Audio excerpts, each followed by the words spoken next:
Well, Jim, thank you so much for coming on. I told Paul when the schedule came out, I said we needed to talk to the smartest person that we knew about all this stuff. So, of course, immediately we came to you. I'm not even going to try to make a joke about that. And so I saw you, posting a lot of thoughts. I mean, you're an historian of the game and the league and everything else. I guess first off, how are you feeling this week now that everything is going, seemingly smooth? Well, first off, I'm disappointed, and I'll tell you why. Because I wore my Birmingham Barracudas shirt here just for Paul. I wore it just for him. Like, instead of being the officious Football Canada guy, my polo shirt, I decided to wear this. So, unfortunately, he's missing out. Historically, in terms of what's going on today, I'm just happy we have football back, in terms of amateur football and where we stand in this country. When the CFL does well, we do well with youth football and university football across the board. This is a schedule unlike any other I've seen by a long shot. And I think some of the discussion that we're going to have will have some interesting takes on it, but it's not meant as a criticism. Because we know how much work the people at the CFL office and their teams had to put into this. Coordinating a 9-team schedule is bad enough. Doing it within 14 weeks for a season with 2 bye weeks and a TV network that has already booked certain dates and certain times for other events and blocked those times off, and also working around the hypothetical nature of COVID rollouts with vaccinations. Those are variables that are going to create these quirks in the schedule that are, in some cases, really wacky. Yeah.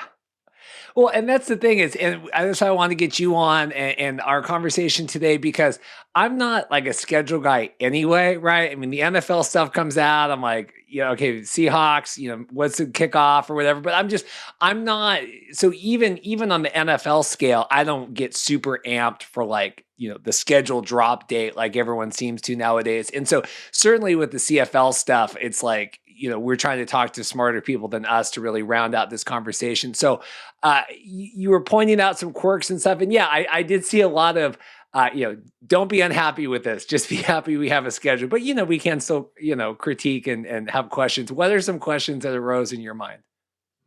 Well, the first one is quite easily, and it's something that happens when you live on the West Coast, especially the West Coast of Canada, where Vancouver's the only big city, and travel and time zones are always an issue, but I've never seen anything quite like this. With the BC Lions playing Eastern teams 5 times, I want to say, but they play Ottawa in a back-to-back, and back-to-backs at home and homes are notoriously difficult to sweep in this league. Plus, the other 3 times they play Eastern teams are all back east. So all 4 Eastern teams get a home date. With the BC Lions, the team that is the farthest away from them to engage with. I did the math on it, and just for you guys, I converted it back over to miles and imperial. Lions travel about 28,000 miles this year over 7 road games. The Toronto Argonauts, by comparison, 10,563 miles. 2 of those trips are 80 miles return to Hamilton. They're just down the road from them. Let me put this into perspective for you for the Toronto Argonauts, okay? If this was baseball and it was the Angels and the Dodgers, who are Chavez Ravine and Angel Stadium are about the same distance away from each other. If you take a look at the percentage of games, because Toronto and Hamilton are playing each other 4 times this year, in baseball terms, that would translate to the Angels and the Dodgers playing each other 47 times. I mean, that's how kind of out of whack this thing is. Now, with 4 games against each other with the Toronto Argonauts and the Hamilton Tiger Cats, and the same thing applies to the Alouettes and the Ottawa REDBLACKS. It's pretty hard to beat a single football team 4 times, no matter how good or how bad they are. So you have to expect that that those games are going to level out records somewhat. But if I'm looking across the league right now, I'm pretty happy if I'm the Calgary Stampeders. I've got a balanced schedule with the Eastern teams, 2 at home, 2 on the road. I play 2 at home against the Saskatchewan Roughriders. I get my traditional dates against the Edmonton Eskimos. It's a really well-balanced season for them. For the other teams, as you start making your way out from Calgary, not so much. The good news for you, Reid, is that the Edmonton Eskimos play the the Edmonton Elks. I'm wearing Elks gear, and it's an old habit that dies hard. But the Edmonton Elks visit the BC Lions twice, and the Lions don't go to Edmonton. So you got 2 opportunities when the border opens to motor on up from Seattle and see the Elks play. That might definitely have to happen. Yeah, we'll have to. I was getting excited about that. I know that Mark Perry, our commander in chief at News Hub, is talking because he's close to Hamilton and going up. So that would be very exciting for that. Yeah, it just seems like, and I know with the CFL we get repeated, right? Teams play each other a lot. You know, we have a longer season, but yeah, it does seem like these. So some teams playing each other 4 times, some teams not playing each other at all. I mean, is it just trying to keep the COVID-y things separate? I mean, is that what's going on here? Well, in a perfect world, in a 14-game season, I think you'd have 6 of your games as how many? I think there's 6 home and homes and 2 teams that you play 3 times to balance things out. 2 teams that you play once to balance things out. That would be the perfect schedule, but these are asymmetric schedules, and they're based on COVID. The Saskatchewan Roughriders open with 4 at home, 4 straight games at home. The reason for that is because Saskatchewan was obviously the first province that was committed to opening things up and putting fans in the stands. When you look at some of the Eastern teams, they're all starting on the road with at least 2 games in Western Canada. The Toronto Argonauts start in the West. They have a great opener, though. They open with Winnipeg. And the reason why it's such a great opener is that they're playing it at the same time as the Canadian National Exhibition, this agricultural and civic fair that they have every year, which, generally you get into the CNE, you get a ticket to an Argos game. So if the stadium's wide open, there's no reason why they can't draw 20,000 to their home opener against the defending Grey Cup champions. Looking at the COVID effect of this, you've got the Lions in the middle of the season playing 4 straight home games. You've got the Alberta teams hosting teams at the start of this. Quite frankly, when I look at that Saskatchewan schedule, because of their COVID advantage at the front end, they open with 4, and 2 of them are Eastern teams, Hamilton and Ottawa. And they actually have 5 of their first 6 games at home. If they don't start the season 4-2, they're going to be in desperate trouble.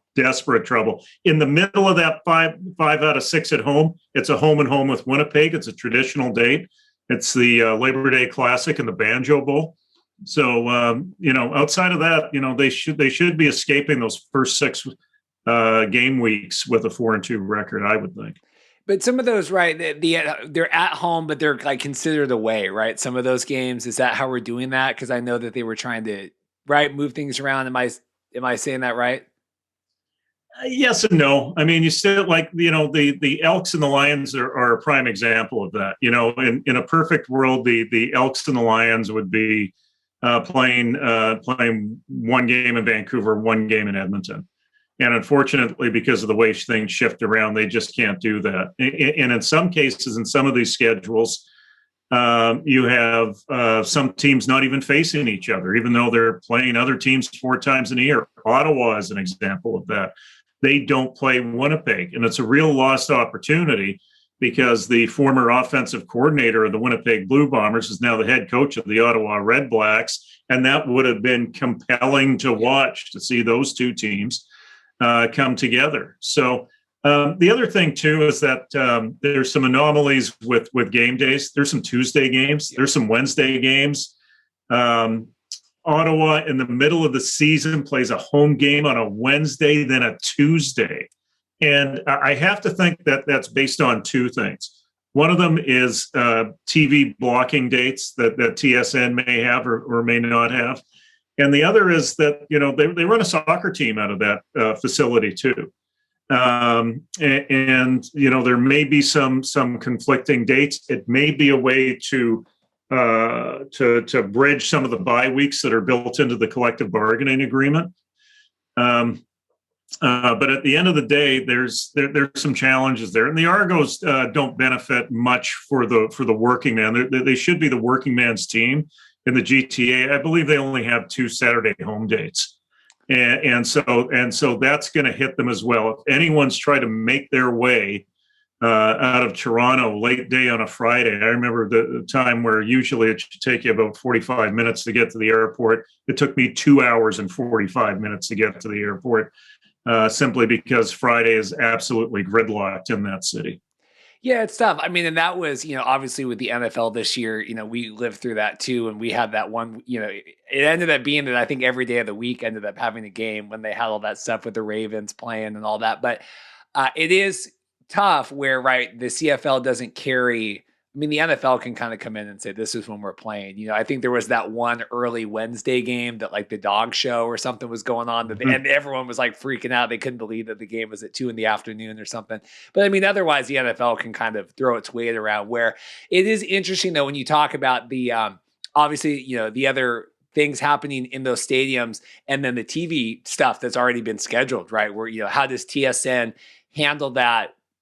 Not really, we didn't really know. I mean, we kind of knew, but we didn't really know until Monday that this was all happening, Well, the other thing with TSN as well is that, they have core crews that travel around to these towns, and they have to, build them like teams and move them from city to city and have them drop into productions around the country. That level of coordination also demands some time shift as well. There are a lot of moving parts behind the scenes that people may complain about the end result of this schedule, but they can't fully appreciate what goes into it. Yeah, I mean the logistics of all that. Yeah, I mean I couldn't imagine. I mean it really puts it in perspective. Even these leagues with more teams and what goes into baseball schedules. All these. I mean it's just crazy to think.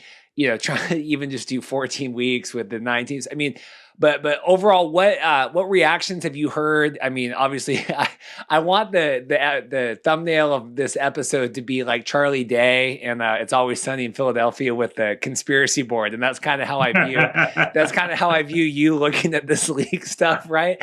But I mean, what has people? Besides you, I know you've been talking a lot on Twitter. I was working yesterday when all this came down. What is general sentiment across the league?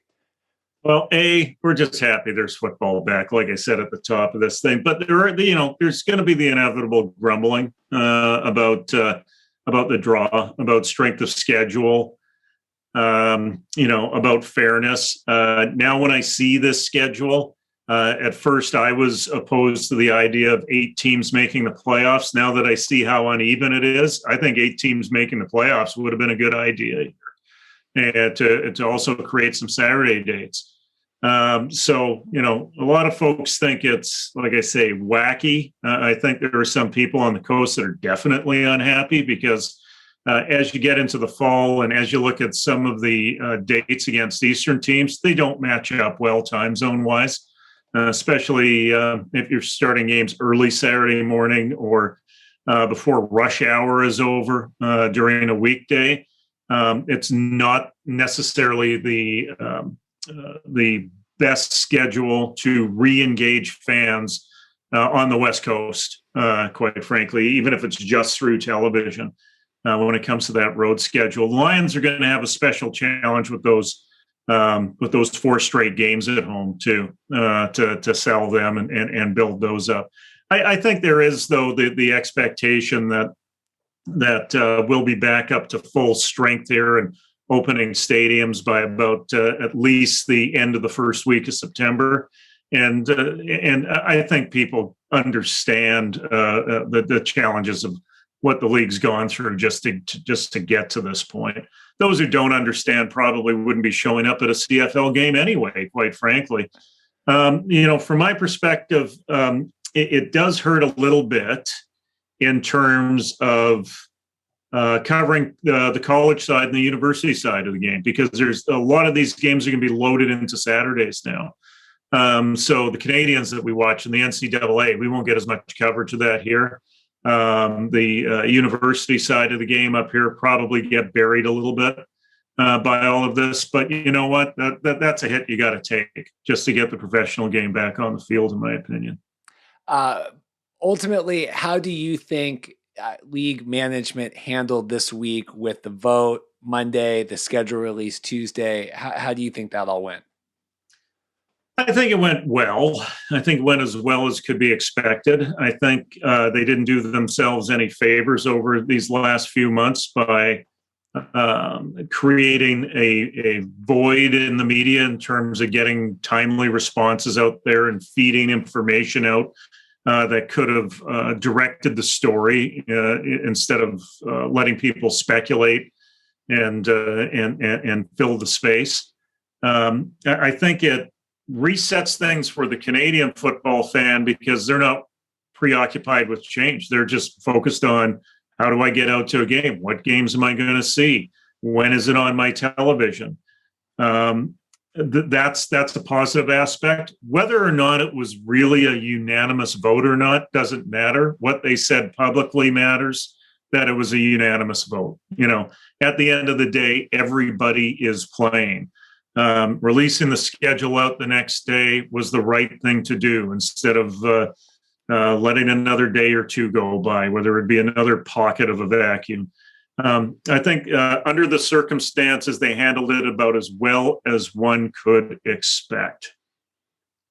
Well, there you go. That's about where we're. I think you of anyone just to expectations and what to look for and everything. I think if you feel happy about it, if you feel content, I think it really speaks to kind of that collective, what people were looking for. And I think what people were looking for kind of coming out of this week. So, well, I think, personally, about 7 years ago, I worked on a project for university football called the Northern 8, where we were getting the top 8 teams out of the 27 teams that play football in Canada, and trying to mesh 4 conference schedules together with a separate competition schedule. And you're working with odd numbers. You're working in different regions, like to work out the variables and permutations of scheduling when you're working with that level of geography and those odd numbers and all of those considerations that feed into it. It is it makes your synapses bleed at some point, right? It is tough. And so for people to think there's a magic wand here, especially through COVID, to create a magic schedule that makes everybody happy and that is balanced, you're being a fool, quite frankly. I just wish there was room for a 2-game total point series in the playoffs, like they used to have in the 60s, 70s, and 80s, like if you look at the history of this league, when you take a look at some of the scheduling in the past, this is what it reminds me of. Like if you go back and take a look at a schedule in the 1970s, where a Western team would make a stop in Winnipeg and then sweep into Ottawa and Toronto, maybe Hamilton as well, and do 3 games or 4 games in 10 to 12 days. that was the old reality, right? And some of this stuff with some of these midweek games and some of the oddities that we have here remind me of that. But at least player safety is front and center because they are in one way or another working the 2 bye weeks in. And I think that's very important, especially considering there's no exhibition games, and you have to wonder in some pockets about fitness level for these players. It's not a question whether or not they're fit. It's a question whether or not they're game fit and how quickly they can get back into the game and sustain that pace that it demands. Yeah, I mean, we've talked about that. Paul and I, we've watched wrestling for years where it's one thing to be in good cardio shape. It's another thing to be in ring shape and go in the ring and be able to do that. I know I saw Dave Campbell was tweeting that I think Edmonton was talking about doing some exhibition, practice-y game kind of things to try to get some of these players up to speed. Because it is. I mean, it's a year and a half off. And if you've been working another job, you don't, you're in shape, but you're not in that game shape. Well, the one thing that I would have liked to have seen here is shared training camps and controlled scrimmages, but I know the resources just aren't there for it. The other portion that I'd like to see that I think is a real opportunity for some of these CFL teams is an inter-squad game that's webcast and is accessible to everyone. I'd like to see a green and gold game out of Edmonton. I'd like to see a red-white game out of Calgary. We've been waiting for Canadian football for quite some time now, right? So if there's an opportunity to set up a 5 to 7 camera setup, deliver something that is worthy of everybody's eyes, and gives us an opportunity to re-engage with the game again, I hope the teams jump on that opportunity. I know it probably wasn't front of mind as everyone's scrambling to get back, but contract it out. There's plenty of companies out there that'll jump on that opportunity for an affordable price that can manufacture that sort of media for you. If they don't jump on it, I think it's a lost opportunity. From what I've known in my time, I feel like it will be a lost opportunity. I just to be, not. I'm just trying to frame it optimistically. Well, yeah, and not realistically, but optimistically. Yeah, but that's the thing too. Is here we are. I mean, hiring people back now. I mean, we're going. I mean, it is. I know that they had some of the staff there, but we have had some of the staff come back. I just was seeing today that some of the players now are not, are being retired or whatever, aren't playing. I mean, it is now this mad scramble and getting ready for training camps. I mean, do you feel, how do you feel about, I mean, we're going to hit August 5th, but how do you feel this looks in the meantime until we get there? Well, one of the things that I'm anticipating is imperfection, and imperfection can really loan itself to some pretty crazy, exciting moments in this game.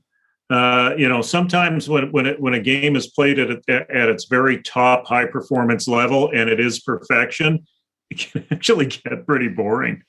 And I think there's going to be some improv throughout the year in terms of juggling player personnel, in terms of dealing with injuries, in terms of some in-game compromising the coaches will have to do that will create opportunities on the field, that will create some wild point swings, that will probably create a couple of nasty blowouts as well. I'm interested to look at this almost from a scientific perspective and see what happens in this lab with a off-center schedule and a start without an exhibition season. I think we'll see just how important an exhibition season is in the first 4 weeks of this regular season. Many people aren't fans of exhibition football, right? Of preseason football. And it does seem to be a bit of a tease that doesn't deliver at the end of the day. That being said, if you're really into watching personnel movements and watching developments and watching battles at positions, it can get quite interesting if you're engaged at that level. And over the years, games 1 and 2, since the CFL went to the 18-game season, always feel like exhibition game 3 and 4. So I think get ready for some sloppy play from time to time, but that can also loan itself to some pretty interesting and exciting moments, oddly enough. Yeah, it's hard. We're getting ready covering this big spring league championship this weekend. And not that, obviously the CFL, much higher caliber of whatever, but this year with all the protocols, they got those guys in so late, that I think they only really practiced together for like a week before. And it's like just this week, because it's only like a 6-week thing, we're finally getting, really good play weeks like 5 and 6. And, then the season's done. And so, with the CFL, we saw last year with the NFL with injuries. You have both of those sides. So you have the injury, conditioning, whatever, and then you just have players being ready to go. Now, obviously, they have a longer training camp here, getting ready for the CFL. So I hope, but like you said, some of those inter-squad games or whatever could help, kind of ease that out a little bit, right? Well, when you look at the Toronto Argonauts and all the free agent signings they had this offseason, how are they going to test these guys? How are they going to properly evaluate them? Certainly, they're not going to get them into true game speed. Even if they're playing an inter-squad game, they're not getting them up to true game speed. How do you make a total evaluation on this staff where you've gone heavily into the free agent market?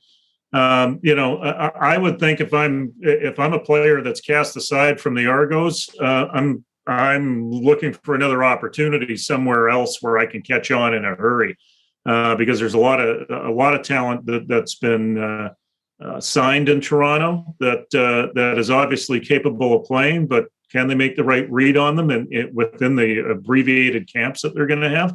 I don't have the answer to that, but that'll be interesting to see how that plays out. I don't want to hold you too much today. You've been so gracious with your time. Any other thoughts, quirks, anything before we let you? I'm sure we'll, hopefully, God willing, we'll talk to you again, but anything else today before I let you go? No, I'm just looking forward to seeing you come up here from Seattle to see the Elks and the Lions play when the stadium's finally wide open at BC Place. You're only 2.5, 3 hours away from Vancouver, where you are. Are you on the north end or the south end of Seattle? We're West Seattle. Yeah, I just did Portland to Seattle yesterday. I had to go down for a shoot and back. So that's no problem at all. They'll release, I assume, the single day, right? Single game tickets and all. Yeah, they'll have single game tickets. At some point, they're gonna open the thing up. I think it's great that we just have football back again.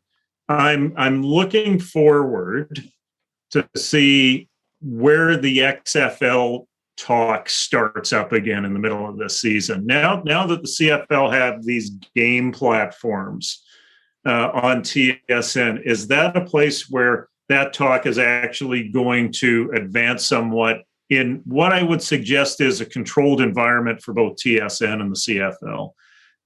It occurred to me that about 2.5 years ago, New Zealand brought their Maori All Blacks up. It was basically an all Maori New Zealand rugby team.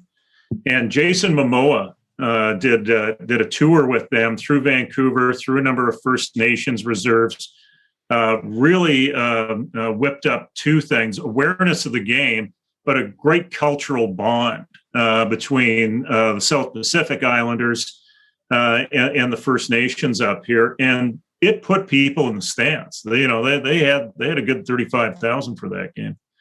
I'd like to see what will happen when The Rock shows up on a sideline. I would like to see what happens when the carnival comes to town. I would like to hear maybe some of the speculation, but maybe some of the facts start coming out around this as the season goes along. As much as it's great to have football back, I'd like to see where the rubber hits the road on this, because I do think out of all the possible pairings, whether it's USFL and the XFL or the XFL and the CFL, whatever's on this musical chairs chart right now, the most plausible one is the XFL and the CFL. whether I support it or not. It's still the most plausible one. I just want the record to show that you were the one that brought up the XFL today, that I did not. So I just, that's right.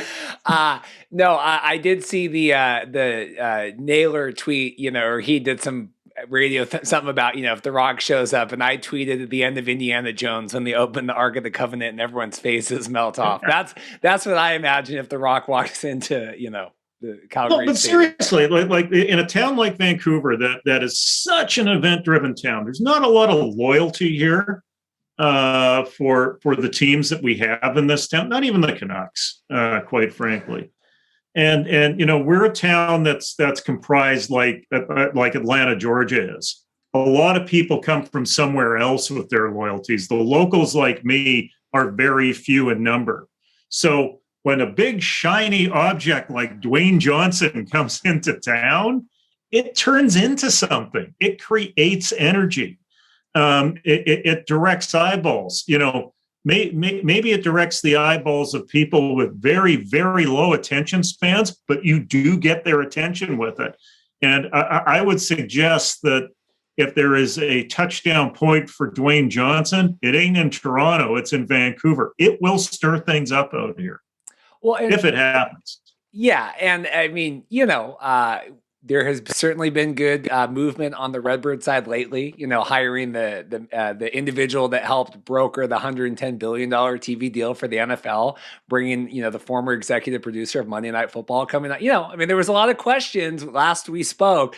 What does Redbird have to offer to anybody? Well, we're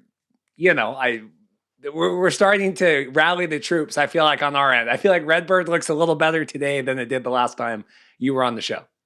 Well, I was joking around a bit online about the USFL stealing the XFL's thunder there. But at the end of the day, what looks more serious to you? Those names lining up in Redbird in at least alignment with the XFL or the Spring League USFL thing where we don't even really know if Brian owns those trademarks or not. like, come on. And the other thing too is that, okay, the USFL has great appeal to me. And you know why? Because I'm an old Gen Xer that watched it in my teens, right? And it was this neat spring football thing. I got a couple of USFL jerseys to go along with this one too. But that was 39 years ago. Like it has. I mean, it's an antique. It has no relevance now, in terms of a brand, in my opinion. Like you're not drawing people in their early to mid 50s out on a regular basis to games if you're going to be a fan-driven league. If you're going to be a gambling-driven league, or if you're going to be a TV show that kind of uses a stadium as a studio, maybe you got a shot with that. But to hear Doug Flutie come out and talk about the great stars of the past of the USFL, that's not happening. That's great. That's ancient history. That's not happening this time around with this function. I actually have far more confidence in the XFL doing something than the USFL does, just based upon that. Yeah, to me, and we talked to Jim Earhart was on our show last week. To me, if you're gonna go the route of the USFL with the baggage, with the Trumps, with the bankruptcy, with all these things, and then not reach out to a single former anybody about anything except Doug Flutie to come on and do an appearance. I mean, that's what I just don't get, because I would have just make the Spring League bigger or start the Brian Woods Football League. It's like, well, why buy those trademarks and then not talk to anybody involved in that? I will never understand that. Do you just think that Brian Woods jumped into the pool before the XFL could? Do you think that's just what it was all about? That's the way it reads to me. It does. And what, I'm as a podcaster in this, I'm fascinated because this is, great for us. And, because lest our listeners know, the XFL is not coming back in 2022. This is a debate we've had on the show, not even a debate, but an argument we've had on the show now. But that's how I read it too. But what I love about everything is like, Well, we talked about it last week because like they bought the Tampa Bay Bandits, right? That's one of the trademarks. And they go, I see these guys online. Well, when the XFL comes back to Tampa Bay, I'm like, we couldn't get, they couldn't get 9,000 people in Raymond James Stadium. Like, don't tell me that the XFL owns Tampa Bay football, right? I mean, St. Louis, okay, that's one thing, but like LA struggled. I mean, a lot of the markets struggled. That's okay, but that they're invading on the XFL street corner while they're gone. But yes, I definitely read it as jumping in before they could get their ducks in a row. That's how I do, and I'm in the minority with the new sub-writers, but that is what I think. Yeah. I mean, that's the way it reads to me too. I mean, I'm with you guys in that if there's more opportunities out there for players and coaches to pursue a career in the sport, I'm all for it. And if it creates more competition, it's going to drive the floor up higher for everybody. I mean, you mentioned wrestling. I mean, the golden era of wrestling was really the 90s with, the Monday night battles. And they forced each other to up their games. And when it came down to just one again, when they united under one umbrella, that level of competition, that level of completely disappeared overnight. So, if the Spring League wants to repack the USFL, and if the XFL wants to jump in and try to do something in the spring space, and if the CFL can work with them and continue to be prosperous, I'm all for it because it creates more opportunities for more individuals. I don't know how anybody could be against it, quite frankly. That's just the way I think. We could go about this forever, but the thing that's been coming out lately in our chats with the USFL is not so much the players and the cities, right? Because I mean, the players are going to be balanced. But if Brian and them get a good group of coaches that are signed to 2-year deals or non-compete, whatever things, that to me is an issue then when the XFL comes back. And not that there's not a wealth of head coaches too, but if you're trying to get the heavy hitters, I mean, look at the XFL, the Spring League, I mean, it's all the same. You get Hal Mummy, you get Glanville, you get all these guys. I mean, half the Spring League teams are just retreads of coaches from the XFL, right? Because obviously these people know what they're doing. So that to me is the big concern. Is it's not so much the cities and the fans and the players. It is if you get these coaches signed, for a couple of years, and then what do you do? Well, you got some of the coaches that also transit between the CFL and these American Spring Leagues as well. Like I'd like to, get GPS trackers on June Jones and Mike Riley to see where they're at today. There's a wider selection of them too, especially assistants and coordinators. So I mean, it's a fluid market. Right. So it behooves these leagues and these operations to be competitive and step up. My last comment today, you've been so gracious with your time. I blame about 90% of this XFL, CFL animosity and all the fighting and the merge and the rules and everything on June Jones. I really do. Yeah. I place all of the blame on him in that first interview when he came out. He goes, "The Rock's 4 downs is coming. The Rock's taking over." And even at the time, I tweeted, "Love June." All this history, June neither has the power nor the influence, to really have anything to say about any of this. But because the XFL has never said anything about a merger, rule changes. It's never come out from anything official. It was all based on that June Jones interview. I really do think. I agree with you 100% on that. And let the speculation begin from him saying that, because June Jones has a background in Canada with the Hamilton Tiger Cats, played briefly with the Argonauts as a quarterback. And so when someone who translates on both sides of the border like that, even if it's just in a local market, but he translates on both sides of the border, says something like that, it puts a group like the CFL or the XFL in a defensive position. And then if they don't defend that, then it opens up the vacuum of speculation, like we were talking about 10 minutes ago. And if you don't address that speculation, well, I mean, I think I think we've seen some collateral damage in terms of some relationships, quite frankly, because there was that space for speculation. What do you mean by that? Well, I think between certain media members, between certain individuals, I think it's mostly in the media space. I think it allowed some media members who had already a sharpened knife towards the CFL to go at them harder. I think it alienated a lot of the core fans, many of whom will come back because there's a schedule right now, but some who are kind of playing wait and see, especially because we're not 100% safe because of COVID. But also going, well, what's this thing going to look like next year? What's this thing going to be the year after? Are they going to take my game away from me? All those questions are there. They don't go away this week just because we've got a schedule and we got a green light on playing football. Those things are all coming back. That's, like I said, that's one of the things that I'm interested in seeing play out over this coming season is where does the XFL story go? And I brought it up, and you didn't bring it up.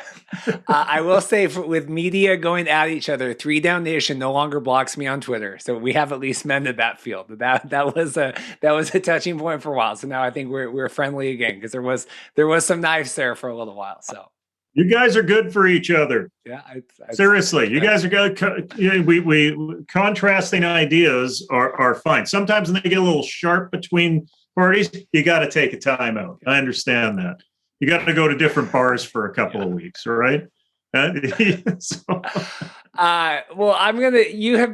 you so much again. What started as, let's get Jim talking for 10 minutes about the schedule.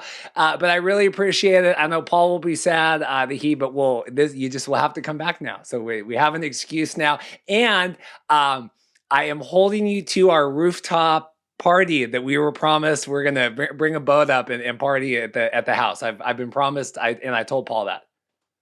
That sounds good. And actually, given where the Yankees are in the standings, and given where the Mariners are in the standings, they're about equal in terms of mediocrity right now. Issue this to Paul. It's $10 American that the Mariners finish with a better record than the Yankees do. Let's see if he takes me up on that. All right. I will tell him that. Yeah, there's been a lot of fire Aaron Boone tweets lately. I don't know what an Aaron Boone, noticed that. I don't know what an Aaron Boone is or why we need to fire him, but yes, that's been good. Hey, I'm a Mariners fan. I deal with that level of frustration on a regular basis. This is all new to him. If you're a Yankee fan, it's usually blue sky and your ire is only directed towards Red Sox fan. Yeah. Like welcome to the real world, Sanchez. Thank you so much again. I can't thank you enough. And I really appreciate it and all the insights and bringing in people smarter than us to talk about things that we need to learn about. So, okay. Thanks for having me on. Anytime, guys. Thanks.